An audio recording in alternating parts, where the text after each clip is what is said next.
My sister, Penelope, thought that the moment she said, "I do" at the altar, she wasn't just gaining a husband, she was also gaining the deed to a historic estate worth $5.2 million. She had orchestrated everything perfectly, including blocking all my wedding invitations to ensure she was the first bride in the family. But Penelope forgot one tiny detail. My grandmother didn't leave behind a standard will. She left a living trust. And this trust didn't care who threw the bigger party, it only cared about who walked into the trustee's office with a marriage certificate first. Standing on the grand ballroom stage overlooking the windswept lake, Penelope, in her radiant white gown, poised for her big day, rose to her feet and lifted her glass, intoxicated by her own sense of power. "Cheers to me," she announced, her voice echoing off the newly refinished oak floors. The chandelier, imported from Italy at her insistence, cast dramatic shadows across her face as she gestured broadly with her champagne flute. "And Mom and Dad, look at these new floors and the Italian curtains. Aren't they beautiful?" My mother beamed from her seat at the head table, practically glowing with pride. My father nodded enthusiastically, already on his third drink of the evening. Penelope paused for dramatic effect, letting the room settle into anticipatory silence. But here is the best news. Her smile widened into something sharp and predatory. "You all know that old, drooping willow tree by the lake? It looks like it's haunted." The room went silent. Even the catering staff stopped moving. Penelope laughed loudly, the sound harsh and grating against the elegant atmosphere she'd spent $20,000 of her own money creating. "Next week, the logging crew is coming. Boom! The tree will be gone. That spot will become a massive DJ stage looking straight out over the lake. We are saying goodbye to Grandma's gloominess to welcome an era of partying." My parents applauded in agreement. "Great idea, sweetie," my mother chirped. "That tree is too old anyway. It's practically falling apart." My blood rushed to my brain. The sound of clapping hands became muffled, distant, as if I were underwater. That wasn't just a tree. That willow tree was my grandmother's life force, the place where she'd spent every afternoon for 40 years, reading in the dappled shade, watching the seasons change across the lake. But more importantly, she had forgotten who my husband was. She didn't know that she was about to poke the fire ant nest of the legal world: tree law. In Vermont, that is the fastest way to turn a 5-star wedding into a bankruptcy case. And Mark, my quiet, patient Mark, who she'd dismissed as boring, who she'd just instructed to stand in the back because they were out of seats, was a certified arborist. And me? I didn't just sit there. I touched the cool surface of the leather handbag on my lap, knowing exactly what was inside. I had been waiting for this moment. To comprehend why I was so furious, you have to know about Harrington Manor. It is a 12-bedroom estate in Vermont, built in 1920 by my great-grandfather when old money still meant something in New England. The architecture is classic colonial revival: white columns, black shutters, a wraparound porch that overlooks 20 acres of pristine lakefront property. But the highlight isn't the house, no matter how grand. It's the massive weeping willow by the lake, planted by my great-grandfather in 1924, the year my grandmother was born. It was my grandmother's favorite place, where she sat reading every afternoon when she was healthy, a worn paperback in her lap, and a thermos of tea beside her chair. The branches hung so low they kissed the water's surface, creating a natural curtain that made the spot feel like a secret world. At the time, the estate operated as a high-end wedding venue, bringing in about $450,000 in net profit annually. It is a multi-generational legacy, booked solid 18 months in advance. In my family, things were always very clear. I am Jessica, a dry, practical CPA, the one who handles spreadsheets and tax returns, who wears sensible shoes and keeps her hair in a simple ponytail. The boring one. And Penelope is the star, the golden child, who always needs attention to survive. She has 80,000 followers on social media. She calls herself a lifestyle influencer. She hasn't held a real job in 6 years. That difference became cruel when my grandmother fell ill 2 years ago. My world was confined to a room smelling of antiseptic, sleeping on a sofa to monitor the ventilator. For 6 months straight, the only sounds I heard were the steady beep, beep of the heart monitor and the quiet turning of book pages as I read aloud to her the same novels she'd loved, hoping somewhere in her medicated sleep she could still hear my voice. I learned to interpret every fluctuation in the monitors. I knew which nurses were competent and which ones I needed to double-check. I held her hand through every procedure, every crisis, Every small victory when she managed to breathe on her own for a few minutes. And Penelope? On the very night the doctor said Grandma's lungs were failing, she was in Tulum, Mexico, with thumping EDM music in her ears. I called her, desperate, thinking surely this would bring her home. Penelope's voice rang out over the speakerphone, loud and full of blame, competing with the thumping bass through the hotel room door. Oh, Jess, don't be so dramatic. Being around sick people for too long will stop me from being positive, and I really need positive energy to live stream. You take care of Grandma. Bye. The call ended. Just like that. No, I love you. No, tell her I'm thinking of her. Just the click of disconnection, and then that heartless long beep after the call, the silence pressing against my ears. That was when I realized, Penelope isn't just thoughtless, she is a parasite. She is still using money from the fund. Grandma set aside for both sisters $10,000 annually for educational and personal development expenses, to finance her influencer lifestyle while I lived on protein bars and hospital cafeteria coffee. And now, standing at this party, hearing her declare she would cut down Grandma's tree to make room for a DJ stage, watching her toast herself with champagne in a room she'd redecorated with money that wasn't hers, I realized I could not tolerate it any longer. I looked down at my handbag. Inside, next to my lipstick and wallet, was a pre-printed piece of paper, an itemized invoice. And next to Mark, I felt his hand squeeze mine once, gently a silent question. I nodded. Let the games begin. This war truly began the day Grandma died. It was a Tuesday in late January, one of those Vermont winter days, where the sky is so white, it hurts to look at. I'd been holding her hand when the monitors finally went flat, when that steady beep became one long, eternal tone that meant she was gone. I didn't cry. I couldn't. I was too tired. I just sat there, holding her cooling hand, until the nurses gently told me I needed to leave so they could prepare the body. 3 days later, we gathered in the Manor's living room for the reading of the estate documents. My parents sat on the velvet settee, dressed in funeral black but already looking ahead to what they'd inherit. Penelope perched on the arm of the sofa, her phone face down on her lap, the longest I'd seen her go without checking it in years. Attorney Gibson, designated as the independent successor trustee, sat in my grandmother's favorite wingback chair, a leather portfolio open on his lap. He was 70-something, with white hair and the kind of steady, seen-it-all demeanor that comes from 50 years of family law. He cleared his throat. Before we begin, I want to make something very clear. Margaret Harrington was exceptionally specific about her wishes. This document was revised 6 times over the past 3 years to ensure there would be no ambiguity. My mother leaned forward. Of course. We understand she wanted everything to go to the girls. Not exactly, Attorney Gibson said, and the atmosphere in the living room sank like a stone dropping into deep water. He adjusted his reading glasses and began to read every word clear and deliberate. The entire Harrington Manor, including all buildings, land, furnishings, and business operations, has been transferred into a revocable living trust. Beneficiary rights and control of the asset will automatically activate immediately for whichever granddaughter presents a legal certified marriage certificate to the trustee first. The silence was deafening. I'm sorry. What? My father stood up, his face reddening. That's insane. We're her children. We raised these girls. We've maintained this property for... Mr. Harrington, Attorney Gibson interrupted calmly, you have absolutely no right to interfere with the assets. The trust is ironclad. Your mother was very clear that she wanted this property to remain in the family, managed by someone committed to preserving its legacy. She believed marriage indicated a level of maturity and stability necessary for that responsibility. Penelope's mouth had fallen open. For once in her life she was speechless. Furthermore, Gibson continued, the trust includes a preservation clause.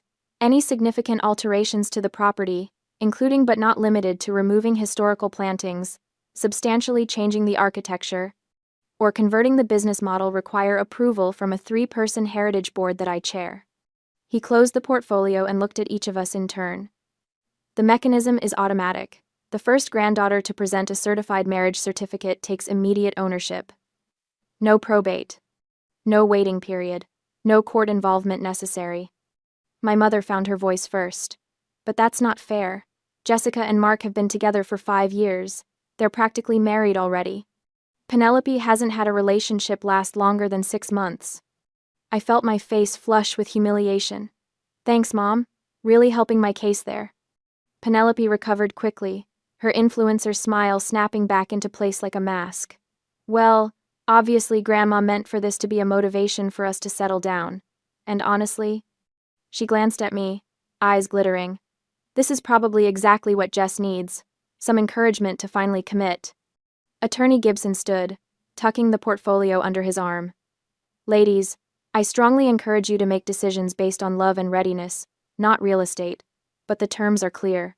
The first marriage certificate presented to me activates ownership immediately. He left us sitting there in stunned silence. After that day, everything changed. Penelope came to the manor constantly, live streaming from every room, touching things that weren't hers, narrating to her followers about how she planned to modernize this gorgeous vintage space. She declared she would overhaul the place into an event and wedding venue with a youthful style, replacing the old, outdated look with something Instagram-worthy. She was planning to erase the things my grandmother had painstakingly cared for, the antique furniture, the carefully maintained gardens, the historical integrity that made the manor special in the first place. I watched her streams from my desk at work, my stomach churning with a mix of anger and worry. The comments from her followers were all the same. Yas, Queen. Can't wait to book my wedding there. You're going to make it amazing. Mark and I hadn't joined the wedding race because we had a plan suited to our reality. We'd been saving for October, because Mark loves trees, and I love the autumn foliage in Vermont, the sugar maples turning brilliant orange, the birches going golden, the whole landscape looking like it's on fire with color. We wanted a small ceremony under the willow tree, just family and close friends, nothing extravagant. One evening in February, I came home to our small apartment and collapsed on the couch, still in my work clothes. Mark found me there an hour later, staring at the ceiling. Hey, he said softly, sitting down beside me. You want to talk about it? I told him everything. About Penelope's live streams, about my parents' constant complaints that the trust was unreasonable, about how I felt like I was watching my grandmother's legacy get torn apart before it even officially changed hands. When I finished, Mark was quiet for a long moment. Then he turned to me, his eyes flashing with a strange light I'd never seen before, something sharp and calculating. Jess, did you listen carefully to the lawyer? He said marriage certificate. He didn't say host a wedding. He didn't say wear a white dress. I sat up slowly, my brain starting to catch up to what he was suggesting. Mark looked at me very seriously and asked, Do you want to seize this advantage for yourself? For once, take something better for yourself instead of letting Penelope walk all over you? Do you want to go to City Hall on your lunch break tomorrow? My heart started pounding. Tomorrow is Valentine's Day. I know. He took my hand, thumb brushing over my knuckles. I know this isn't the wedding we planned. I know you wanted the fall leaves, and your grandmother's favorite season. But Jess, if we don't do this, you know what's going to happen. Penelope will find some guy to marry her within a month. She'll tear down everything your grandmother built. And you'll spend the rest of your life regretting that you didn't act when you had the chance. He was right. I knew he was right. Okay, I whispered. Okay, let's do it. And so, while Penelope was busy live streaming and shopping for the perfect engagement ring to photograph, the very next day, February 14th, Mark and I quietly executed a $5.2 million coup with just a $50 administrative fee. We went to City Hall during my lunch break. The clerk was a tired-looking woman in her 50s who barely looked up from her computer screen. The whole process took 20 minutes. No flowers, no music, no white dress. Just two people who loved each other, signing their names on official documents while fluorescent lights hummed overhead. When the clerk handed us the certified marriage certificate, her expression softened slightly. Congratulations, happy Valentine's Day. Mark kissed me in the hallway outside, gentle and sweet, and I felt something shift in my chest, not just triumph, though that was there, but something deeper, a sense that maybe, just maybe, I'd finally chosen myself first. We tried to announce the news properly. The moment we stepped out of the bureau, still holding our matching copies of the marriage certificate, I pulled out my phone and called my mother. She answered on the third ring. Jessica? This isn't a good time. I'm at the florist with Penelope, looking at centerpieces. Mom, I need to tell you something important. My voice was shaking, though whether from nerves or excitement I couldn't tell. Mark and I got married today. Silence. Then, what? We went to City Hall. We're married. I have the certificate right here, and I'm going to take it to Attorney Gibson tomorrow morning. Stop it, Jessica. My mother's voice went cold, sharp as ice. Stop it right now. Signing administrative papers is not a wedding. That's not how this works. Don't overshadow Penelope's glory with some pathetic courthouse stunt. Mom, it's not a stunt. We're legally... I don't want to hear it. This is exactly the kind of selfish, attention-seeking behavior I'd expect from you right now. Penelope is planning something beautiful, something meaningful. You don't get to ruin that with your jealousy. The line went dead. I stood there on the courthouse steps, phone still pressed to my ear, feeling like I'd been slapped. Mark's arm came around my shoulders, solid and warm. Hey, he said quietly. We knew this might happen. I know. I just thought, maybe she'd be happy for us. Even a little. He pulled me closer. We don't need her approval. We have each other, and we have the law on our side. He was right. But it still hurt. I didn't give up. That weekend, I went to the post office and sent a wedding announcement along with a copy of the marriage registration via certified mail to my parents' house specifically addressed to Mr. and Mrs. Harrington. I made sure to get a tracking number and delivery confirmation. Everything official, everything documented. I also sent a save the date email to my parents and extended family for a small celebration party we were planning for March. Nothing fancy, just cake and champagne at our apartment, a chance to celebrate with people who actually cared about us. No one responded to the email. The certified mail showed as delivered 3 days later, signed for by someone at the residence. Still nothing. Later, I found out why, through my cousin Lucas, who felt guilty enough to spill the truth over drinks. Penelope had been staying at our parents' house that week, helping with wedding planning. She'd intercepted the mailman at the door, signed for the mail herself, seen my name on the return address, and opened it before our parents even saw the envelope. When she saw the marriage certificate, she tore everything up and threw it in the kitchen trash. She told your parents you were sending them spam, Lucas said, looking miserable. And when your mom asked about it, Penelope lied and said she called Attorney Gibson, and he confirmed it was a fake document you forged to cause trouble.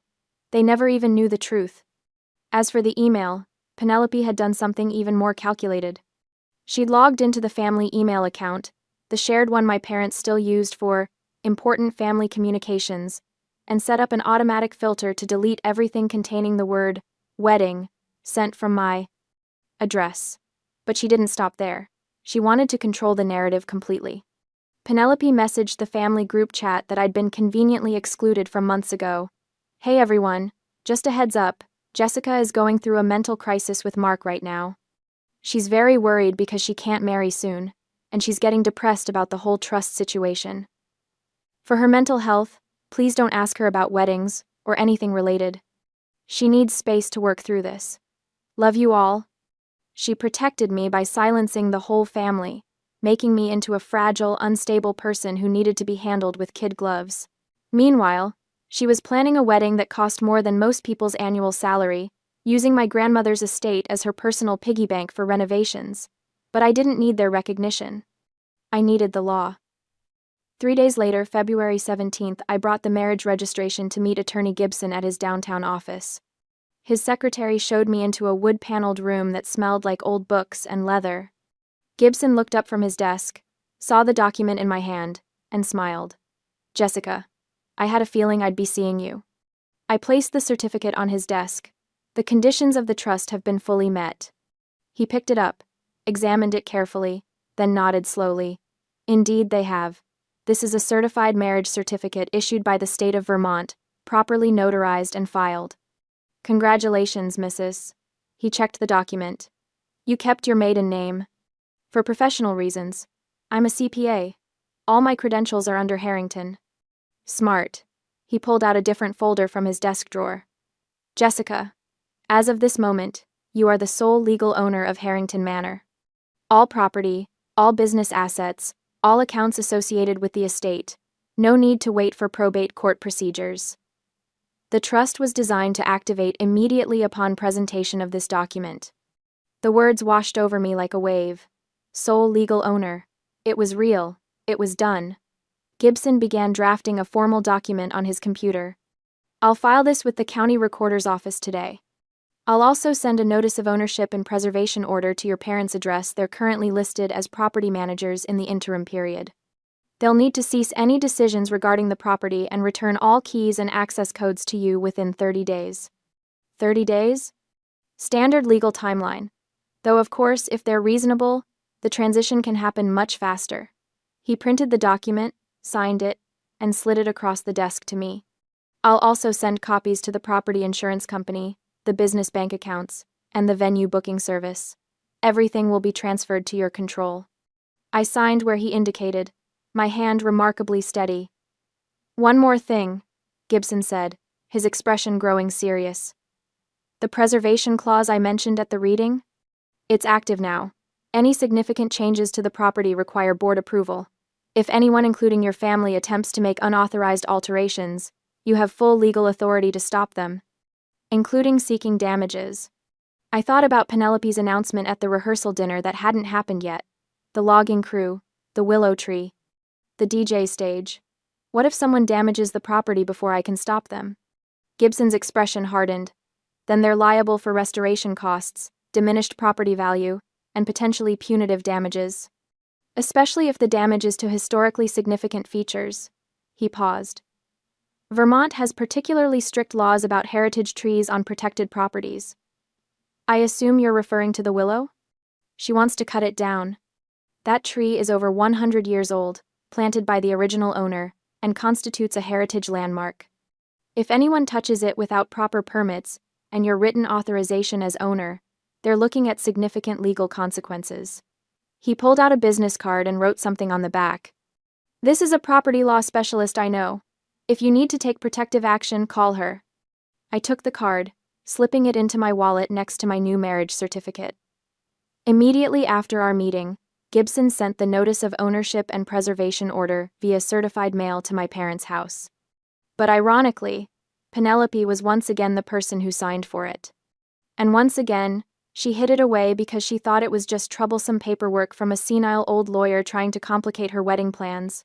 I held the ownership in my hand, but they still blindly believed they were the masters, and I let them believe it. At the same time, Penelope was hiding legal documents in her bedroom. She was also busy selecting a groom. She chose Seth, a 28-year-old lifestyle content creator, who hung out in the same influencer circles as her. He had 50,000 followers and a smile that looked perfect on camera but never quite reached his eyes. They'd been dating for 3 weeks when she proposed to him. Yes, she proposed to him, during a staged photo shoot on a beach at sunset, with a photographer she'd hired capturing every moment for content. Seth said yes, because marrying Penelope meant access to a $5.2 million estate and a built-in venue for his brand. The wedding was set for the end of March, just 6 weeks away to allow time for house repairs and maximum content generation. She wanted everything perfect for the live stream. I learned this news through my cousin Lucas, who'd been invited to the engagement party. He called me afterward, sounding apologetic. Jess, I just thought you should know. Your parents are spending a lot of money to renovate the manor for the wedding. Your mom said something about investing in Penelope's future and making sure the venue looks perfect for all the photos. My stomach dropped. How much money? I don't know exactly, but they've hired contractors. They're redoing the banquet hall, the bridal suite, refinishing the floors. I called my mother one last time, trying to stop the financial hemorrhaging. She answered on the second ring, her voice already defensive. Jessica, I really don't have time. Mom, please listen to me. You can't spend money on renovations at the manor. You don't have authorization. Shut up, Jessica. Her voice rose to a shout. Just shut up. You are just jealous. This is an investment in Penelope's future. Unlike you, she's actually building something meaningful. She's creating a life. Mom, legally speaking, I don't want to hear about your legal mumbo-jumbo. You're a bitter, jealous person, and I'm ashamed to call you my daughter right now. Don't contact me again until you can be happy for your sister. Click. I sat there holding the phone, Mark watching me from the kitchen doorway. She hung up on me. I said numbly, You tried. He came over, took the phone gently from my hand, You warned them. Multiple times. They chose to ignore you. Whatever happens next is on them. My conscience was completely clear. I warned them. They chose to silence me. I announced my marriage, but they ignored me. So, let my family increase the asset value for me. This would be the sweetest trap. Throughout more than a month from mid-February to late March, workers came and went constantly. I drove by the manor twice, just to see what they were doing. The place was swarming with contractors, paint crews, electricians, flooring specialists, furniture delivery trucks. According to Lucas, who kept me updated with guilty text messages, my parents spent $32,000 to change the paint color of the banquet hall from grandmother's gentle sage green to a bright, modern white. They decorated the bridal suite with new furniture, a 4-poster bed with gauzy curtains, an antique vanity that cost more than my car. They retiled all the oak floors, bringing them back to a honey gold shine that admittedly looked beautiful. Penelope spent $20,000 of her own money, probably from Grandma's educational fund, to replace the entire chandelier system with modern fixtures imported from Italy. She hired an interior designer to source velvet curtains in a specific shade of blush pink. She had the outdoor lighting upgraded, installed a new sound system in the banquet hall, and commissioned custom signage with her and Seth's names. Regularly, twice a day, my phone buzzed with notifications of her live streams. Penelope was busy choosing a wedding dress she went through for before selecting the one, a massive confection that cost $15,000. She documented choosing flowers, white roses and peonies, imported, wedding shoes, custom dyed to match the curtains, and the status of the manor's renovation and decoration. You guys, the transformation is insane, she gushed to her phone camera, panning across the newly refinished banquet hall. This is going to be the wedding venue in Vermont. I'm literally creating a destination location. You're going to want to book your weddings here immediately. The comments poured in. Take my money. This is goals. Can't wait to see the big day. Mark and I watched her streams sometimes, usually while eating dinner at our small kitchen table. He'd shake his head in disbelief. She's spending their retirement fund, he muttered one evening, watching Penelope show off the new chandelier. Your parents are going to be working until they're 80. I know. I picked at my pasta, appetite gone. Part of me wants to stop them, but they won't listen to me. Then don't stop them. Mark's voice was calm, logical. Document everything. Every expense, every modification, every live stream where she talks about her plans. When this is over, you'll need it. So, that's what I did. I created a spreadsheet because I'm a CPA, and spreadsheets are my love language. I tracked every renovation, every purchase, every public statement Penelope made about her plans for the property. I took screenshots of her live streams. I saved her Instagram stories. I built a case without even knowing exactly how I'd use it yet, and everything was completed by the beginning of April. The manor looked spectacular, I had to admit. The kind of venue that appeared in bridal magazines and Pinterest boards. Penelope had created something genuinely beautiful, even if she'd done it with money and property that wasn't hers. The rehearsal dinner was scheduled for a Friday night. Mark and I received an invitation not from my parents, but forwarded from Lucas, who'd been invited properly. It was a heavy cardstock affair with gold foil lettering. Join us for an evening of celebration as we prepare to unite two souls in matrimony. Are we really going to this? Mark asked, holding the invitation like it might bite him. Oh, we're definitely going. I smiled, thinking about the itemized invoice I'd spent the past week preparing. We wouldn't miss it for the world. We arrived at the party as the sun was setting over the lake, painting the sky in shades of orange and pink. The banquet hall was lit up like a fairy tale, those expensive Italian chandeliers casting warm light across the refinished floors. The velvet curtains, Penelope's precious blush pink curtains, framed the windows perfectly. Penelope was holding court near the bar, surrounded by her influencer friends, all of them filming each other. She was wearing a white dress, not her wedding dress, but something clearly expensive and designed to photograph well. Her engagement ring caught the light every time she moved her hand, which was often and clearly deliberate. As soon as Mark and I walked in, Penelope spotted us. Her smile faltered for just a second before snapping back into place. She excused herself from her group and practically glided over, pulling me aside while her friends watched curiously.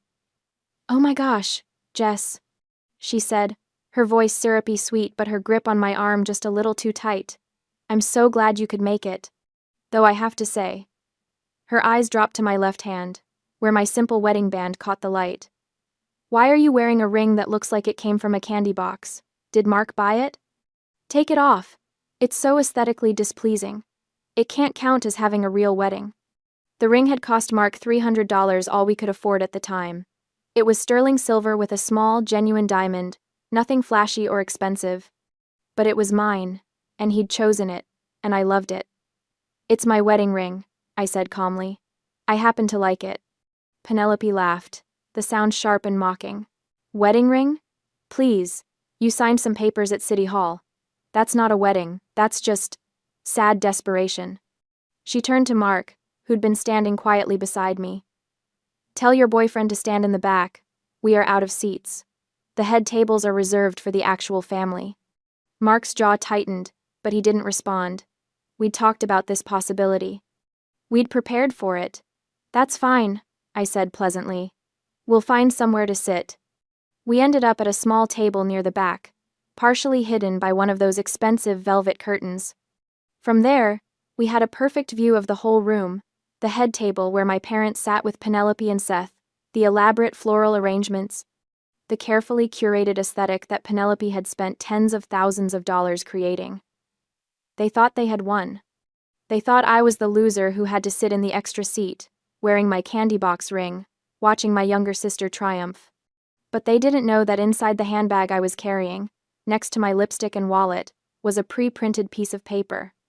An itemized invoice, carefully calculated, meticulously documented, absolutely devastating. I wasn't just sitting there to endure. I was sitting there waiting for the moment to spring a trap worth hundreds of thousands of dollars. Mark leaned close, his breath warm against my ear. You ready? I looked across the room at Penelope, standing up to make her toast about cutting down the willow tree, about bringing in a logging crew, about destroying my grandmother's legacy for a DJ stage. I reached into my handbag and touched the cool paper of the invoice. I'm ready, I whispered back, and I smiled. The applause was deafening. My parents clapped like Penelope had just announced the cure for cancer, instead of the destruction of a century-old tree. My mother actually wiped tears from her eyes, tears of joy, apparently, at the thought of her youngest daughter's Instagram-perfect wedding venue. A DJ stage, right there by the water. Penelope was saying, her voice sugary sweet with triumph. We'll string up those Edison bulbs everyone loves. Seth's photographer friend can shoot us from the lakeside at sunset. It'll be magical. And that gloomy old tree will finally be gone, my mother added, reaching across the table to squeeze Penelope's hand. Your grandmother would have wanted you to be happy, sweetheart. I felt something crack inside my chest, not my heart that had already developed scar tissue from years of being second best. No, this was different. This was the sound of my patience finally shattering into 1,000 irreparable pieces. The declaration about sending away Grandma's gloominess still echoed in the banquet room, hanging in the air like a death sentence for the willow. That tree had stood by that lake for 100 years. It had been there when my grandmother was a bride herself. It had shaded her through every summer of her long life. And now my sister wanted to turn it into firewood so she could have better lighting for her social media content. Mark squeezed my hand under the table 3 quick pulses. Our signal. But this time, he didn't wait for me to respond. He stood up abruptly, his chair scraping against the polished floor loud enough to cut through Penelope's laughter. You will not touch a single root of that willow tree, Penelope. His voice wasn't loud, but it carried. The entire table fell silent. Penelope's face cycled through surprise, then amusement, then settled on condescending irritation. She rolled her eyes dramatically. Sit down, Jessica. And your boyfriend, too. The homeowner is speaking. I stood up beside Mark, my napkin falling, forgotten, to the floor. My voice came out sharp and cold, each word precisely enunciated like I was reading numbers from a balance sheet. That is exactly the problem.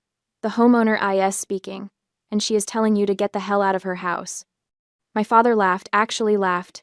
Jessica, enough with the dramatics. We've all been patient with your little tantrum, but... Mark, I said quietly, not taking my eyes off Penelope's face. Show them. Mark, my gentle, patient, background-dwelling Mark placed his leather briefcase on the table with a decisive thunk that made the wine glasses tremble. He'd been carrying that briefcase all evening, and I knew Penelope had probably assumed it was just part of his trying too hard aesthetic. She had no idea what was inside. He opened his laptop with practiced efficiency and connected it to the venue's projection system. We'd asked the banquet hall staff to set it up earlier, claiming we wanted to show a slideshow of family photos. They'd been happy to oblige. "Please," Mark said, his voice carrying across the room as the projector hummed to life. "Look at the screen." The first document that appeared was the confirmation paper from the trust, official and unmistakable, with the state seal of Vermont clearly visible in the corner. Below it, a certified copy of the property deed, dated 2 years ago, with my name, Jessica Marie Harrington, listed as the legal owner. I watched the color drain from Penelope's face like someone had pulled a plug. It was fascinating, really, from a purely observational standpoint. Her foundation couldn't quite hide the way her skin went from influencer bronze to ash gray in the span of 3 seconds. "What?" she started, but her voice cracked. "That's impossible," my mother said, but she was already reaching for the reading glasses she kept in her purse, squinting at the screen. "Jessica, what is this? Some kind of forgery?" "Call Attorney Gibson if you don't believe me," I said, pulling out my phone and setting it on the table. "His number's right here. He's the successor trustee. He'll confirm everything you're seeing on that screen." My father was on his feet now, his face turning the particular shade of red that usually preceded one of his lectures about responsibility and family loyalty. "Your grandmother would never—" "Grandma did exactly this," I interrupted.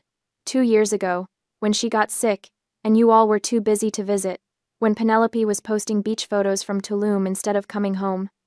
When I was the one sitting with her in the hospital, holding her hand while she made her decisions. Mark stepped forward, and I saw something I'd never seen before in the 2 years we'd been together. He wasn't the quiet, accommodating man who blended into the background at family gatherings. His posture was different, shoulders back, chin up, the bearing of someone who knew exactly what he was talking about and exactly how much power that knowledge gave him. "Penelope," he said, his voice taking on a professional tone that commanded attention. "You should Google the phrase tree law before you call those loggers." She blinked at him, confusion mixing with the anger on her face. "Tree law? What are you even—" "That willow is what we call a specimen tree," Mark continued, pulling a folder from his briefcase. "It's over 100 years old. Planted in 1924. As a certified arborist, yes, Penelope, that's my actual profession, not just a quirky hobby. I've appraised its value at $80,000. The number hung in the air. I saw Seth's eyes widen. He might be an influencer, but he understood money. "But listen carefully," Mark said, and there was steel in his voice now. "Vermont state law stipulates that the act of intentionally cutting down someone else's tree, that's called timber trespass, is subject to treble damages. That means triple compensation." He let that sink in for a moment, his eyes moving from Penelope to my parents and back again. "That means the moment your saw blade touches the bark of that tree, you will owe my wife and me $240,000. He paused, and I saw him do the math visibly on his fingers for emphasis. 80,000 times 3. Add in legal fees and court costs, and the figure will rise to $250,000. Are you sure you want to trade a tree for a massive debt?" "Wife?" my mother said faintly. "What do you mean, wife?"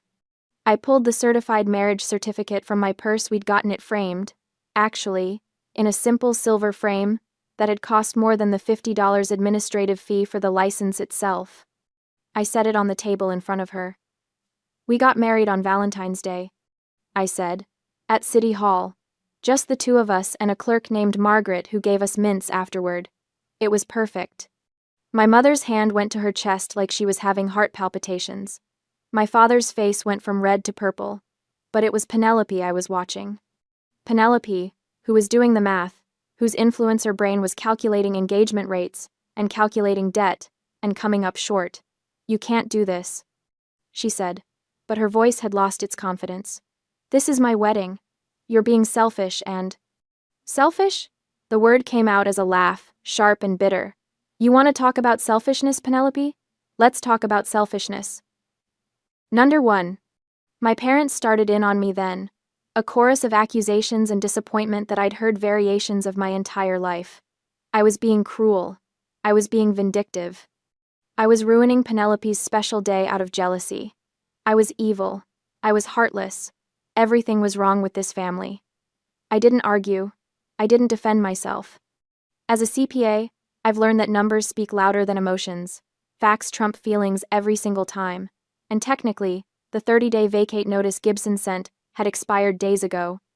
They were officially trespassing on my property. I reached into my handbag and pulled out the pre-printed document I'd prepared 3 days ago, the moment I'd confirmed through Lucas that Penelope was planning to cut down the tree. An itemized invoice, printed on my professional letterhead, with every line item carefully calculated and legally defensible.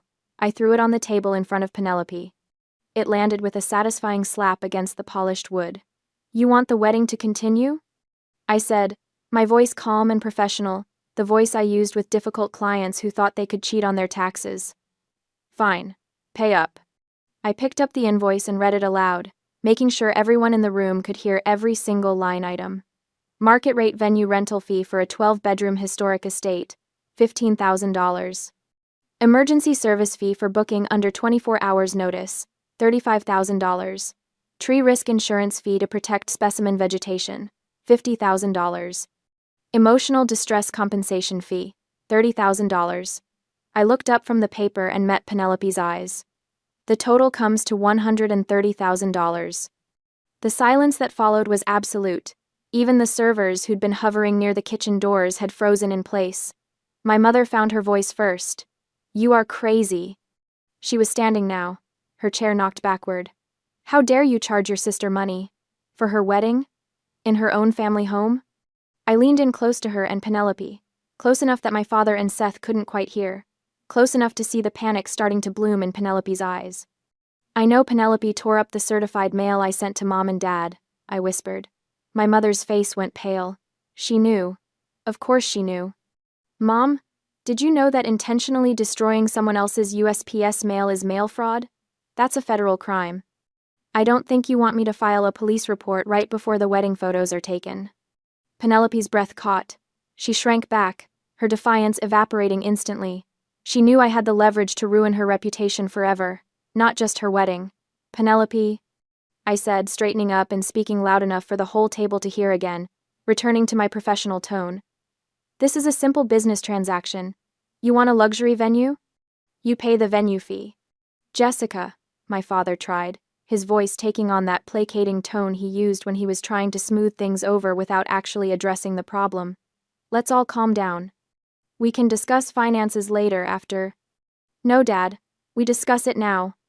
I cut him off calmly. "The venue policy is strict, payment in full prior to the event. But since I'm family, I'll waive the emotional distress fee and the emergency booking surcharge." I pulled out my phone and opened the calculator app, making a show of punching in numbers. "I'm offering a settlement of $25,000. It covers the base rental and a portion of the risk insurance." I looked at my parents. "As for the $52,000 you and Penelope spent renovating my house, $32,000 from you, $20,000 from her, consider it a non-refundable deposit. A housewarming gift that I graciously accept." "You can't expect us to carry that much cash," my father sputtered, his face reddening. "I'm a CPA, Dad. I don't want cash." "I want a paper trail," I said, pulling a blank check request form and a pen from my purse. "Write a personal check. Or make a wire transfer. I don't care. But the funds need to be secured tonight." I set the pen down on top of the form with a decisive click. "If payment isn't received in the next 10 minutes, I said, letting my eyes move across each face at the table, "then the venue is officially closed. Mark will lock the gates, and I will cancel the security detail for tomorrow. Penelope can explain to her followers why her wedding was canceled due to a venue dispute." The silence stretched. Seconds felt like hours. I could hear my own heartbeat, could feel Mark's steady presence beside me like an anchor. They realized I wasn't threatening them with violence. I was threatening them with something far worse for people like them: humiliation. And then my mother started to cry. That night ended not with the sound of party music, but with weeping, blame, and the sound of a pen scratching against a checkbook. My mother cried through the entire process. My father's hand shook as he wrote, his face a mask of barely controlled rage. Penelope sat frozen in her chair, mascara streaking down her face in ugly black rivers, while Seth rubbed her back and looked at the invoice with wide, terrified eyes. The check was for exactly $25,000, made out to Jessica Harrington, with venue fee written in the memo line.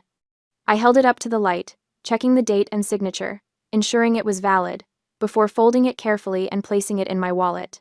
The wedding will proceed tomorrow at 2 o'clock as planned, I said, my voice businesslike and detached. Mark and I will not be attending. We have other commitments. Other commitments? My mother said through her tears. Jessica, you can't just, this is your sister's wedding. And this is my honeymoon funding, I replied, already gathering my things. Mark, are you ready? Mark? He closed his briefcase with a decisive snap. Ready. We walked out of that banquet hall together, leaving behind a room full of shocked faces and broken illusions. The night air was cool against my face, carrying the scent of spring flowers and fresh possibilities. Mark opened the car door for me, he always did, even after I told him it wasn't necessary, and I slid into the passenger seat, feeling lighter than I had in years. You were amazing in there, he said as he started the engine. We were amazing, I corrected. That whole tree law speech? That was perfect. You actually scared them. He grinned, that rare full smile that transformed his whole face. I've been practicing. I wanted to make sure I got the legal terminology exactly right. Certified arborist, I said, reaching over to squeeze his hand. My hero. The wedding took place the next day in an atmosphere as gloomy as a funeral. I know because Lucas sent me photos secretly, because he'd been warned not to communicate with me. The images showed Penelope in her designer dress, surrounded by flowers that cost more than most people's monthly rent, smiling for the camera with dead eyes. My parents stood stiff and formal in the background, their expressions carefully neutral for the photographs that would end up on social media. The willow tree stood untouched in every photo, its branches swaying gently in the breeze like it was laughing at them all. Mark and I were 30,000 feet above the Atlantic when Penelope was saying her vows. We'd used that $25,000 to book first-class tickets to Italy, Rome first, then Florence, then a week in a villa in Tuscany that looked like something out of a painting. The flight attendant brought us champagne in actual glass flutes, and Mark toasted to the coolest negotiation he'd ever witnessed. Do you think they'll ever forgive us? He asked, settling back into his seat as the plane leveled off. I thought about it, really thought about it, while I watched the clouds drift by below us. Probably not, I said finally, but I don't think I need them to. Does that make me a terrible person? It makes you free, he said simply. And he was right. For the first time in my 32 years, I felt completely, utterly free. I kept the manor, of course. I wasn't going to let Penelope's tantrum or my parents' disappointment drive me away from my inheritance. But I didn't want to live there full-time, surrounded by memories of failed family dinners and childhood slights. Instead, I handed it over to a specialized property management company that ran historic bed and breakfasts and event venues. They did a market analysis and projected we could make the estate profitable within the first year. Weddings, corporate retreats, historical society tours, there was a whole market for authentic New England manor experiences that didn't involve entitled influencers. The Willow Tree became part of the venue's appeal. The management company even hired Mark as a consultant to develop a heritage tree preservation program, ensuring that the tree would be protected and maintained for another 100 years. As for Penelope, well, Lucas kept me updated, even though I told him he didn't have to. She'd moved out of our parents' house, or more accurately, our parents had suggested she might be happier elsewhere now that she was married. She and her husband were living in a cramped 2-bedroom apartment, in a complex that advertised luxury, but meant barely updated from the 1,970 seconds. The influencer income wasn't what it used to be. Apparently, her followers had noticed a certain desperate quality to her recent posts. The engagement rates were dropping. The sponsored content offers were drying up. And she was actually working at a boutique marketing firm, trying to pay off the credit card debt she'd racked up on wedding expenses. She calls Mom crying at least once a week. Lucas told me during one of our secret coffee meetings, says she can't believe you did this to her, that you ruined her life. I didn't ruin her life, I said, stirring sugar into my latte. I just stopped letting her ruin mine. My parents tried to maintain their pride, their position in the community, their image of being the perfect family, but word got out, it always does in small towns.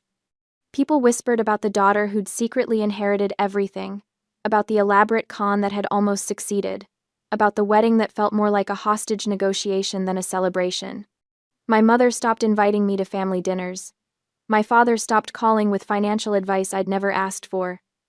Penelope blocked me on every social media platform. And I discovered that their absence felt less like loss and more like relief.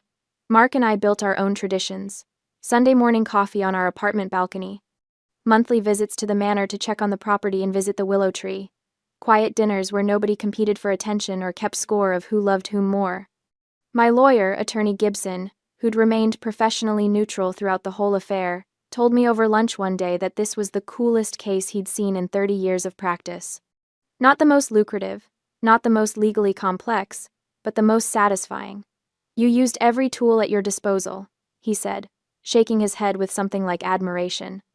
The trust law, the tree law, the mail fraud leverage, the property rights, the itemized invoice, it was like watching a masterclass in strategic planning.